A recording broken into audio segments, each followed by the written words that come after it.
So, hello and welcome back guys. So guys, in this video we will gonna start a new subject which is known as geography. So guys, geo means earth and graphy means to study.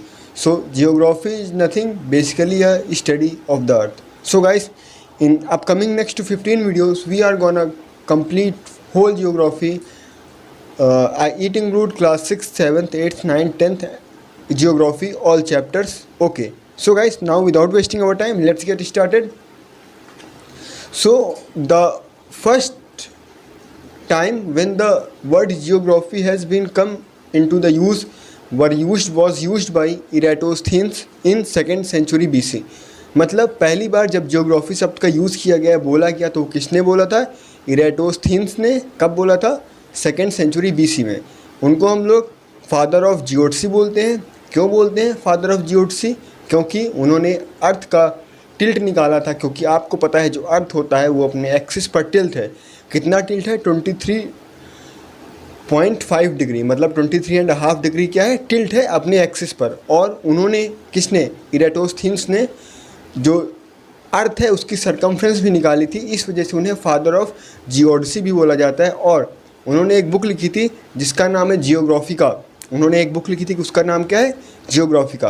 तो ये था हमारा इरेटोस्थीन्स के बारे में. उसके बाद बात करते हैं हेक्टस. किसका नाम बात करते हैं? हेक्टस. हेक्टस ने क्या किया था? ये जो है जियोग्राफी के फादर के नाम से जाने जाते हैं. किस नाम से? जियोग्राफी के फादर के नाम से जाने जाते हैं. और इनकी भी एक बुक है. इनकी बुक का नाम है, एक बहुत ही फेमस बुक है जिसका नाम है गैस पीरियड. गैस पीरियड मतलब क्या होता है? Description of the earth. तो इस बुक में उन्होंने एक हेक्टस, एक जो जियोग्राफिस्ट थे, उन्होंने एक बुक लिखी है जिसके बारे में उन्होंने अर्थ का डिस्क्रिप्शन दिया है. उस बुक का क्या नाम है? Gas period. आप लोगों को नोट्स पीछे दिख पा रहे होंगे, तो आप लोग वहाँ से समझते चलिए. उसके बाद बात करते हैं एक और नेक्स्ट जियोग्राफिस्ट की बात करते हैं जिनका नाम था एनेक्सीमेंडर. एनेक्सीमेंडर पहले ऐसे आदमी थे जिन्होंने पूरा मैप बनाया था, वर्ल्ड मैप बनाया था. और उन्होंने क्या बनाया था? वर्ल्ड मैप बनाया था. वो पहले आदमी थे जिन्होंने वर्ल्ड मैप बनाया था. तो उनको किस नाम से जाना जाता है? कार्टोग्राफर. मतलब जो मैप की स्टडी करते हैं, मैप बनाते हैं, उन्हें हम लोग क्या बोलते हैं? कार्टोग्राफर. तो एनेक्सीमेंडर को फर्स्ट रिगार्डेड कार्टोग्राफर वो थे. ठीक है. उसके बाद हम लोग अगर बात करते हैं, एक और आते हैं टॉलमी.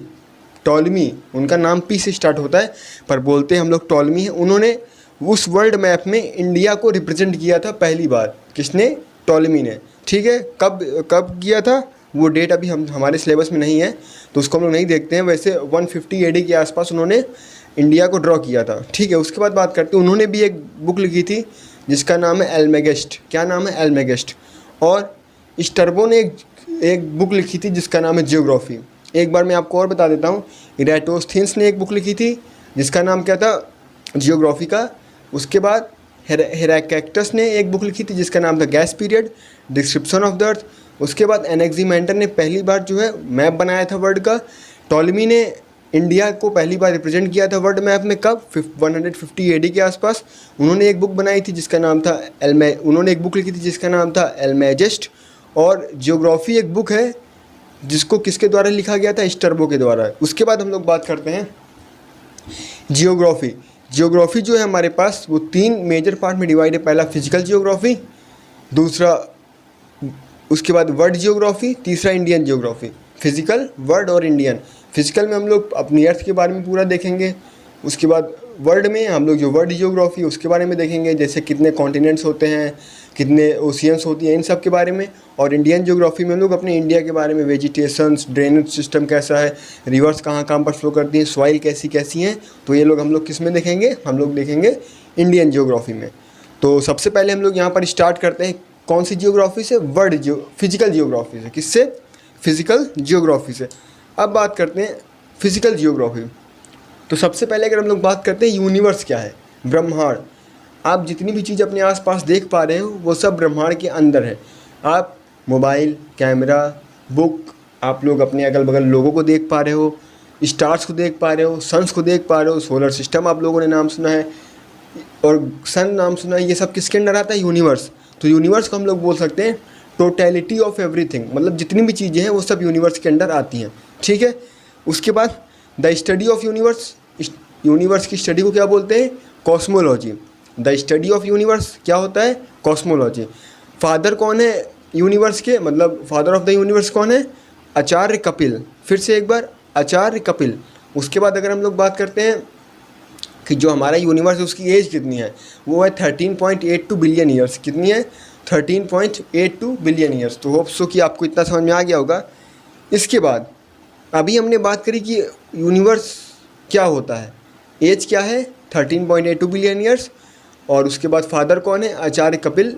और उसके बाद फिर अब हम लोग देखते हैं कि ये यूनिवर्स बना कैसे। अब जैसे ये पेंसिल है कैसे बनी है, कहीं ना कहीं से तो इसका ओरिजिन हुआ होगा। उसी तरह बात करते हैं यूनिवर्स कैसे बना था। तो बहुत सारी थ्योरीज थी, कुछ मॉडर्न थ्योरीज थी, मतलब कुछ बहुत पुरानी थ्योरीज थी, कुछ मॉडर्न थ्योरीज थी। तो जो सबसे फेमस थ्योरी है जो कि यूनिवर्स के फॉर्मेशन या ओरिजिन की सटीक जानकारी देती है, उसका नाम है बिग बैंग थ्योरी। क्या नाम है, बिग बैंग थ्योरी। किसने दिया, नाम है उनका जॉर्ज लेमेत्री। क्या नाम है, जॉर्ज लेमेत्री। कब दिया था, 1931 में दिया था। अब हम लोग बात कर लेते हैं बिग बैंग थ्योरी के बारे में।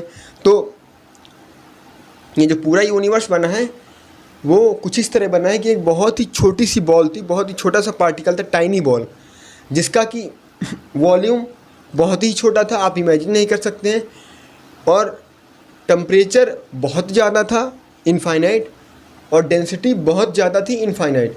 तो जब वो टाइनी बॉल जिसका वॉल्यूम बहुत कम है, आप इमेजिन नहीं कर सकते हैं, टेम्परेचर बहुत ज़्यादा है, डेंसिटी बहुत ज़्यादा है, जब वो एक्सप्लोड हुई, जब वो फटी, जब वो दगी, तो क्या हुआ, हमारी यूनिवर्स का फॉर्मेशन हुआ। धीरे धीरे करके टाइम बाय टाइम जो है यूनिवर्स का फॉर्मेशन होता जा रहा है। उसके बाद बात करते हैं आगे क्या लिखा हुआ है। हम लोग ऐसा मानते हैं कि ये जो यूनिवर्स है ये अभी भी बढ़ रहा है, एक्सपेंड कर रहा है। अब आप कहो कि ये कैसे हो सकता है, तो एक आदमी था जिसका नाम था हमारे पास एडविन हबल। क्या नाम था उसका, एडविन हबल। एडविन हबल ने क्या किया, 5-6 साल पहले 2 गैलेक्सीज के बीच की डिस्टेंस मेज़र करी, उसको नोट कर लिया। फिर 5-6 साल बाद उन्होंने फिर उन्हीं गैलेक्सीज की डिस्टेंस नोटिस करी, तो उन्होंने क्या पाया कि उनके बीच की डिस्टेंस जो है वो बढ़ती जा रही है। तो क्या है, इससे क्या पता चलता है कि यूनिवर्स एक्सपेंड कर रहा है। तो यहाँ पर लिखा हुआ है the distance between the galaxies is also found to be increases and thereby the universe is considered to be expanding. तो जब 2 गैलेक्सीज के बीच में डिस्टेंस बढ़ रहा है, इसका मतलब यूनिवर्स जो है वो एक्सपेंड कर रहा था। ठीक है, उसके बाद बात करते हैं अब बिग बैंग थ्योरी के अंदर कुछ इंपॉर्टेंट पॉइंट्स आते हैं जो कि आपको पीछे दिख पा रहे होंगे। हम लोग उनके बारे में देख लेते हैं क्योंकि बहुत ही ज़्यादा इंपॉर्टेंट है। तो पहला पॉइंट क्या लिखा हुआ है, सबसे पहला पॉइंट यही लिखा हुआ है कि ये जो यूनिवर्स है बना कैसे। मैंने आपको बताया है एक बहुत ही छोटी बॉल थी, उसका वॉल्यूम बहुत ही ज़्यादा कम था, आप इमेजिन नहीं कर सकते। टेम्परेचर इनफाइनाइट था, डेंसिटी इनफाइनाइट थी। जब वो बॉल एक्सप्लोड हुई, दगी, तो हमारा यूनिवर्स फॉर्म हुआ है। उसके बाद बात करते हैं, अगला पॉइंट आता है यूनिवर्स को फॉर्म हुए कितना समय हो चुका है। तो जो इसकी एज है ये 13.7 बिलियन ईयर्स पहले जो है ये एक्सप्लोड हुआ था, ये एक्सप्लोजन हुआ था। ठीक है, तीसरा पॉइंट क्या आता है, जो लिखा हुआ है big bang was an explosion that occurred 13.8 billion years ago. Big bang ये जो एक्सप्लोजन हुआ था, ये जो दगा था, जो टीनी बॉल थी जो कि दगी थी, बहुत साल पहले, कितने साल पहले, 13.7 to 13.8, सब लोग अलग अलग बताते हैं, पर आप 13.7 के आसपास मान सकते हैं। तो जब उतने टाइम पहले 13.7 बिलियन ईयर्स एगो जब पहले ये बॉल फटी थी, तब हमारे पास क्या हुआ था, ये यूनिवर्स बना था। अब उसके बाद जैसे मान लीजिए बॉल 13.7 बिलियन ईयर्स पहले फट गई, उसके बाद फिर 12 बिलियन ईयर्स के बाद कुछ चीज़ें बनी, फिर 11 ईयर्स के बाद 11 बिलियन ईयर्स के बाद कुछ चीज़ें बनी, फिर 5 बिलियन ईयर्स के बाद कुछ चीज़ें बनी। जैसे जैसे टाइम बढ़ रहा है यूनिवर्स बड़ा होता जा रहा है, नए नए प्लैनेट्स या आप बोल सकते हैं नए नए स्टार्स, नए नए गैलेक्सीज बनती जा रही हैं। ठीक है, ओके। चौथा पॉइंट लिखा हुआ है, ये जो यूनिवर्स है इसमें बहुत सारी गैलेक्सीज हैं। कितनी गैलेक्सीज हैं, अप्रॉक्स बात करें तो 10 की पावर 11 गैलेक्सीज हैं। टोटल यूनिवर्स में कितनी गैलेक्सीज हैं, 10 की पावर 11 गैलेक्सीज हैं, बहुत सारी गैलेक्सीज हैं। ठीक है, अब इस गैलेक्सीज में जो बहुत सारे स्टार्स हैं, तो जो पूरे यूनिवर्स का मास है उसमें जो मेजर मास है वो किसका है, वो स्टार्स का है। ठीक है, अब हम लोग बात करते हैं गैलेक्सी की बात करते हैं। तो हम लोग जो ऊपर स्टार्स देखते हैं तो वो या मून देखते हैं, वो किस गैलेक्सी का है। तो ये जो हम लोग स्टार्स और मून्स देखते हैं वो किस गैलेक्सी का है, उस गैलेक्सी का नाम है मिल्की वे। क्या नाम है उसका, मिल्की वे। और हमारे पास मतलब जैसे जो हम देख पा रहे हैं वो मिल्की वे, और हमारे पास एक और, हमारे सबसे पास एक और मिल्की वे है, मतलब एक और गैलेक्सी जिसका नाम, क्या नाम है उसका नाम क्या था, एंड्रोमीडा। और जो हमारी मिल्की वे है और ये जो एंड्रोमीडा है, दो गैलेक्सीज हैं, एंड्रोमीडा और मिल्की वे। मिल्की वे हमारी गैलेक्सी जो हम लोग ऊपर देखते हैं स्टार्स, और एक होती है एंड्रोमीडा। ये दोनों गैलेक्सीज स्पाइरल शेप की हैं। अब बात करते हैं नंबर ऑफ़ गैलेक्सीज कितनी है, वो मैं आपको बता चुका हूँ, 10⁻11 गैलेक्सीज़ हैं। उसके बाद एज की बात करते हैं तो एज ऑफ गैलेक्सी, मतलब जो हमारी गैलेक्सी है मिल्की वे, उसकी एज है 13.6 बिलियन ईयर्स। बात करते हैं शेप कैसा है, स्फेरिकल। और रेडियस की बात करते हैं तो 50,000 लाइट ईयर। कितना? 50,000 लाइट ईयर। लाइट ईयर क्या है? लाइट ईयर एक लाइट जिसकी स्पीड 3 × 10⁸ मीटर पर सेकेंड है, वो एक साल में कितना ट्रैवल कर जाएगी, उस डिस्टेंस को क्या बोलते हैं? लाइट ईयर बोलते हैं। एक बार और, ये जो लाइट की स्पीड होती है 3 × 10⁸ मीटर पर सेकेंड, ये एक साल में कितना ट्रैवल कर जाएगी डिस्टेंस, उस डिस्टेंस को हम लोग बोलते हैं लाइट ईयर। ठीक है, तो जो हमारे पास रेडियस है हमारे मिल्की वे का, वो कितना है? 50,000 लाइट ईयर। ओके, अब बात करते हैं ब्लैक होल। जो हमारा यूनिवर्स है उसके सेंटर में क्या है? उसके सेंटर में क्या है? हमारे पास एक ब्लैक होल है। क्या है? Black hole. अब ब्लैक होल इतनी पावरफुल चीज़ है कि वहाँ उसका जो है डेंसिटी बहुत ज़्यादा होती है और ग्रेविटी भी बहुत ज़्यादा होती है। डेंसिटी और ग्रेविटी बहुत ज़्यादा होने के कारण उसके अगल बगल से, उसके आसपास के रीजन से कोई बच नहीं सकता है, कोई एस्केप नहीं कर सकता है। वहाँ पर कोई भी चीज़ आता है, मान लो कोई स्टार पहुँच गया तो उसको पूरा ख़त्म कर देगा, जब्त कर लेगा, अपने अंडर कर लेगा, वो गायब कर देगा। क्या? ब्लैक होल क्या कर देगा? कोई भी चीज़ उसके आसपास पहुँच गई, इवन दो इलेक्ट्रोमैग्नेटिक रेडिएशन अगर उसके आसपास है तो उसको भी ख़त्म कर देगा पूरी तरह से। ये तो आप जानती हैं कि इलेक्ट्रोमैग्नेटिक रेडिएशन कितनी पावरफुल रेडिएशन है, one of the powerful radiation है। उसको भी ये ब्लैक होल अगर उसके आसपास के रीजन में है तो पूरा ख़त्म कर देगा, दफन कर देगा, कुछ पता नहीं चलेगा। ठीक है, अब ऐसा क्यों है? क्योंकि उसकी डेंसिटी बहुत ज़्यादा है और ग्रेविटी भी बहुत ज़्यादा है। उसके बाद हम लोग बात करते हैं कॉस्मिक ईयर। कॉस्मिक ईयर क्या होता है? देखो, कॉस्मिक ईयर बेसिकली हमारे पास जो सन एक कंप्लीट रिवोल्यूशन करता है अपनी गैलेक्सी के चारों ओर। एक हमारी गैलेक्सी है, गैलेक्सी में कहीं पर सन होगा, वो जब सन एक रिवोल्यूशन करता है उस गैलेक्सी के अराउंड, गैलेक्टिक सेंटर के अराउंड, तो उसे हम लोग क्या बोलते हैं? Cosmic year. इसका टाइम स्टैम्प कितना है, मतलब कितने टाइम में जो है ये एक बार पूरी गैलेक्सी का चक्कर लगाएगा सन, वो है 250 मिलियन ईयर्स। 250 मिलियन ईयर बोले तो 25 करोड़ साल। कितने साल में? 25 करोड़ साल में जो हमारा सन है वो एक मिल्की वे, जो हमारी गैलेक्सी है मिल्की वे, उसके चक्कर लगाएगा एक बार। कितना समय लगेगा? 25 करोड़ साल में हमारा सन एक बार मिल्की वे के पूरा चक्कर लगा देगा, हमारी गैलेक्सी का पूरा चक्कर लगा देगा।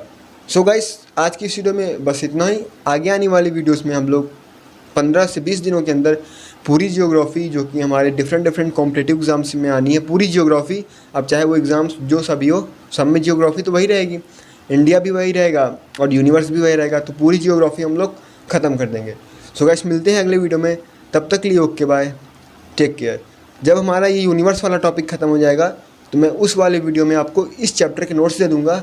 उसके बाद हम लोग अगले टॉपिक पर जाएंगे, लेटीट्यूड लॉन्गिट्यूड करके, जैसा भी होगा हम लोग वो टॉपिक जब ख़त्म होगा तो उसमें आपको उस चैप्टर के नोट्स दे देंगे PDF फॉर्म में, तो आप लोग वहाँ से डाउनलोड कर सकते हैं। सो गाइस, मिलते हैं नेक्स्ट वीडियो में, तब तक के लिए ओके बाय। मेक श्योर कि आप ये चैनल सब्सक्राइब कर लें, ये आपको बहुत हेल्प करने वाला है आगे आने वाले इस टाइम में, और मुझे सपोर्ट मिलता रहे ताकि मैं और ऐसे कंटेंट बनाता रहूँ। So guys, bye bye, take care, मिलते हैं नेक्स्ट वीडियो में।